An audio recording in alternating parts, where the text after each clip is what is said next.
El término fraternidad parece hoy, al menos en el lenguaje vulgar, anacrónico. Si bien se alude, al menos en la teoría política, constantemente a la libertad y a la igualdad, la tercera parte del gran proyecto de la modernidad queda relegada al olvido. Trataremos en este texto, al igual que hemos hecho previamente con la solidaridad, que, por otra parte, es un concepto muy relacionado con el que nos ocupa, de vincularlo estrechamente a los otros dos grandes conceptos. Libertad implica necesariamente igualdad y fraternidad. Frente a cualquier nexo y vínculo social tradicional, la fraternidad trata de imponerse, al menos desde la Revolución Francesa, como la gran alternativa revolucionaria. Esta novedad radical de la fraternidad tiene sus precedentes, no tanto en la fraternidad religiosa, como en la estoica de la antigua Grecia. La natural sociabilidad del ser humano como base para una aspiración cosmopolita.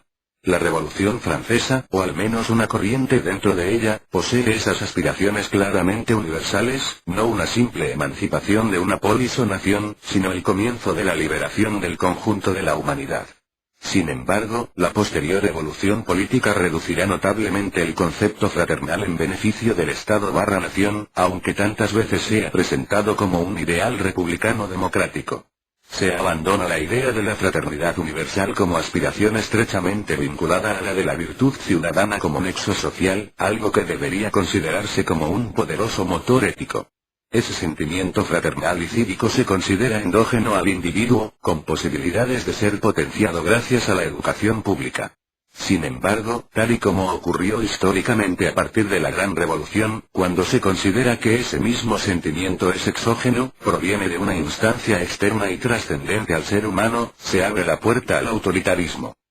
A comienzos del siglo XXI, es más reivindicable que nunca la fraternidad revolucionaria. El concepto de libertad desarrollado en Occidente ha conllevado la idea que no existe obligación positiva hacia nuestros semejantes. Individualismo insolidario, y el constante peligro de resurgimiento nacionalista, son los rasgos principales de las sociedades avanzadas. Por ello, un replanteamiento de la fraternidad universal, entendida como una de las dimensiones de la ética pública, es más necesario que nunca. Nuestra responsabilidad con las generaciones futuras, afianzando valores mucho más extensos y sólidos, hace que así sea.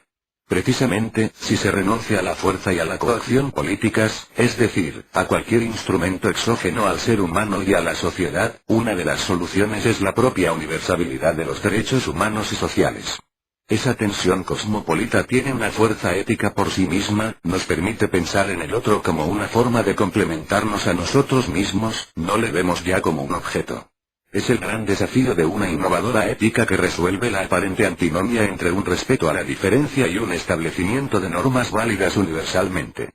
Es entonces la fraternidad el principio que puede lograr el restablecimiento de la justicia social cada vez que trata de imponerse un individualismo insolidario.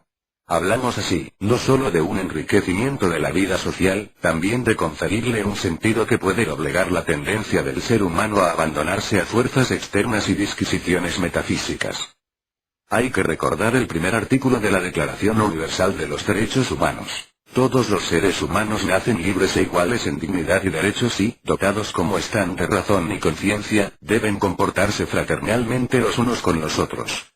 Sin embargo, las bellas declaraciones van acompañadas tantas veces de un profundo olvido en la realidad. Las ideas solo cobran sentido en una auténtica praxis social y política. La psicología social considera que en la relación fraterna está el germen del pensar, así como del desarrollo de la capacidad para compartir y ser solidario.